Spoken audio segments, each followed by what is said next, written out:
This morning we've been talking about European leaders gathering today to begin the commemorations for this weekend as the world marks 100 years since the end of the First World War. There is a stunning display of armistice memorial lights at the Tower of London. We've been showing it to you a little bit through the week, but let's talk more about it now. Thomas Dagg, right where those ceremonies are taking place, to tell us more about what's been happening this week, what's going to happen this weekend, and of course, leading up to Sunday. Good morning, Thomas.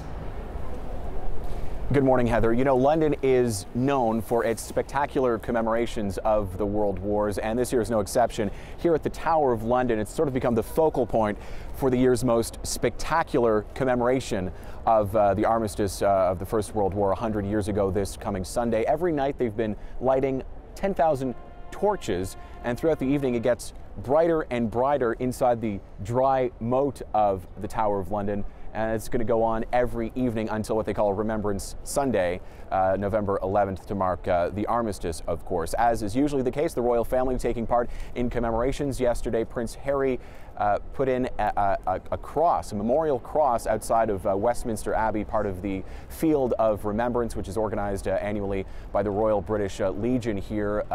On this Remembrance Sunday, his grandmother, the Queen, is going to be represented by Prince Charles as he lays a wreath as he did last year on her behalf. She did that for years and years, but now has passed off that responsibility to her son, Prince Charles. Will and Kate, Prince Harry and Meghan among the royals who are going to be on hand for that ceremony at the Cenotaph here in London on Sunday. And I should mention, today, British Prime Minister Theresa May is in France with President Emmanuel Macron.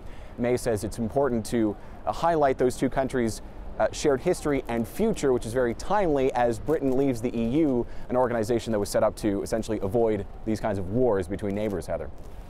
Yeah, you're right. On so many levels, such an interesting moment as they get together. And of course, we'll show some of that.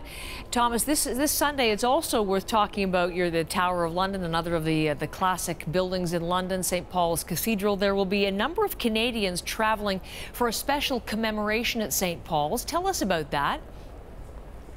Yeah, Canadian family members of soldiers who were involved in the making of this 3-meter wide embroidery 100 years ago. These were soldiers from throughout the Commonwealth who were in hospital, who were recovering from wounds, both mental and physical, in hospital, and they were taught to embroider.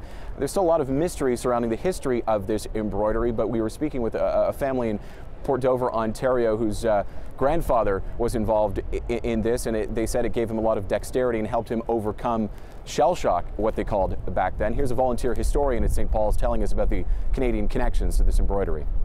50% of the embroiderers were from the Commonwealth, but my latest research is suggesting that the first embroiderers to begin the work were the Canadians. The latest research suggests that it was a gift from the Stanley family, and the Stanley family gave the ice hockey cup to Canada, and I think there may be a connection. Yes, if you can imagine, the family involved in the making of the Stanley Cup may also be involved in the creation of this altar cloth at St. Paul's Cathedral. It's going to be back on the altar this Sunday, as it was after the First World War, Heather.